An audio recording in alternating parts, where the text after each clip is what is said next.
Hi friends, ಎಲ್ಲರಿಗೂ ನಮಸ್ಕಾರ. ಇವತ್ತು ಮಲೆನಾಡು ಕರಾವಳಿಯ ಮತ್ತೊಂದು ಪ್ರಸಿದ್ಧ ರೆಸಿಪಿ ಕೆಸುವಿನ ಸೊಪ್ಪಿನ ಕರಗಲಿ. ಅನ್ನದ ಜೊತೆಗೆ ಬಿಸಿ ಬಿಸಿ ಅನ್ನದ ಜೊತೆಗೆ ಸಖತ್ತಾಗಿರ್ತದೆ. ಒಂದು ಪ್ಲೇಟ್ ಅನ್ನ ಜಾಸ್ತಿನೇ ಉಣ್ಬೋದು. ನಾನು ಕೆಸುವಿನ ಸೊಪ್ಪಿನ ಎಲೆ ತೊಗೊಂಡಿದ್ದೀನಿ, ಒಂದು 10ರಿಂದ 12. ಮೊದಲೇ ಕೊಯ್ದಿಟ್ಟಿದ್ದೆ, 2 ದಿನ ಆಗಿತ್ತು. ಇನ್ನು ಈ ಥರ ಹಿಂದೆ ಇರೋ ಅದರ ದಂಟು ದಪ್ಪ ಎಳೆ ಎಲ್ಲ ತೆಗೆದು ಸಣ್ಣಗೆ ಕೊಚ್ಕೊಳ್ಳಿ. ಇದನ್ನು ಹಾಗೆ ಪಾತ್ರೆಯಲ್ಲಿ ಕೂಡ ಬೇಯಿಸ್ಬೋದು. ಹೆಂಗೋ ಗ್ಯಾಸ್ ತುಟ್ಟಿ ಅಲ್ವಾ, ಅದಕ್ಕೆ ಕುಕ್ಕರಿಗೆ ಎಲ್ಲ ಹಾಕಿ ಬೇಯಿಸ್ಬಿಟ್ರಾಯ್ತು ಅಂತ. 2 ದಿನ ಕೊಯ್ದಿದ್ದಕ್ಕೆ ಮೊದಲೇ ಅಂದರೆ 1 ದಿನ ಮೊದಲೇ ಸಾಕು, ಎಲೆ ಹಾಳಾಗೋಗುತ್ತೆ. ತುರ್ಕೆ ಕಡಿಮೆ ಆಗಲಿ ಅನ್ನೋ ಕಾರಣಕ್ಕೇ ಈಗಾಗಲೇ ನಾನು ಪತ್ರೊಡೆ ರೆಸಿಪಿಯನ್ನು ಹಾಕಿದ್ದೀನಿ. ವಿಡಿಯೋವನ್ನು ನೋಡಿ ಸಪೋರ್ಟ್ ಮಾಡಿ.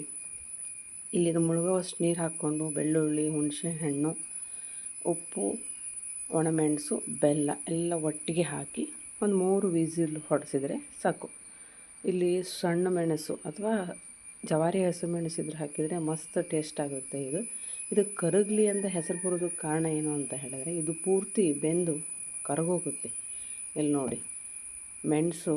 ಹಾಗೆ ಇದನ್ನು ಹೀಗೆ ಏನು ಮಾಡ್ಬೋದು ಅಂತ ಹೇಳಿದ್ರೆ, ಸಾರಿನ ಪುಡಿ ಅಥವಾ ಖಾರದ ಪುಡಿ ಹಾಕಿ ಒಗ್ಗರಣೆಯನ್ನು ಹಾಕ್ಬೋದು.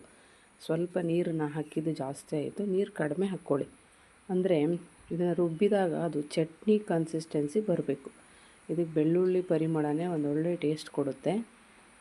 ಈ ರೀತಿ ರುಬ್ಕೊಂಡು ಕೊನೆಗೆ ಒಗ್ಗರಣೆ ಹಾಕ್ಕೊಂಡು ಒಂದು ಕುದಿಸ್ಬೋದು ಅಥವಾ ಹಾಗೆ ಬಿಡ್ಬೋದು.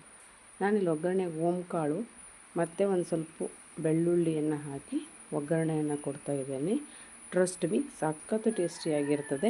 ನಾ ಪಕ್ಕ ಉತ್ತರ ಕರ್ನಾಟಕದವಳಾಗಿದ್ದರೂ ಕೂಡ ಈ ರೆಸಿಪಿಗೆ ಫಿದಾ ಆಗಿದ್ದೀನಿ. ಅದ್ರ ಭಯಂಕರ ರುಚಿಯಾಗುತ್ತೆ. ಅನ್ನಕ್ಕೆ ಸಾಂಬಾರು ಬೇಡ, ಏನು ಬೇಡ, ಇದನ್ನೇ ಕಲಿಸ್ಕೊಂಡು ತಿನ್ಬೋದು. ಅದರಲ್ಲೂ ಬಿಸಿ ಬಿಸಿ ಅನ್ನದ ಜೊತೆ ಈ ಮಳೆಗಾಲದಲ್ಲಿ ತಿಂತಾ ಇದ್ದರೆ ಆ ಮಜಾನೇ ಬೇರೆ.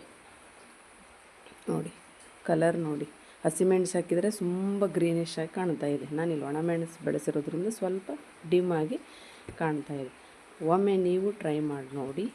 ನಮ್ಮ ಉತ್ತರ ಕರ್ನಾಟಕದಲ್ಲಿ ಇದು ಕಡಿಮೆ ಸಿಗುವುದಿಲ್ಲ. ಸೊ ಮಲೆನಾಡು ಕರಾವಳಿ ಭಾಗದಲ್ಲಿ ಮಾಡೇ ಮಾಡ್ತಾರೆ. ವಿಡಿಯೋ ನೋಡ್ತಾ ಇರೋರು ನೀವು ಯಾವ ರೀತಿ ರೆಸಿಪಿ ಇದನ್ನು ಮಾಡ್ತೀರಿ ಕಮೆಂಟ್ ಮಾಡಿ. ನಾನಿವತ್ತು ಮಧ್ಯಾಹ್ನ ಊಟಕ್ಕೆ ಅನ್ನಕ್ಕೆ ಹಾಕ್ಕೊಂಡು ಊಟ ಮಾಡ್ತಾಯಿದ್ದೀನಿ. ನೋಡಿ ಎಷ್ಟು ಸಖತ್ತಾಗಿ white and green. Thank you, bye.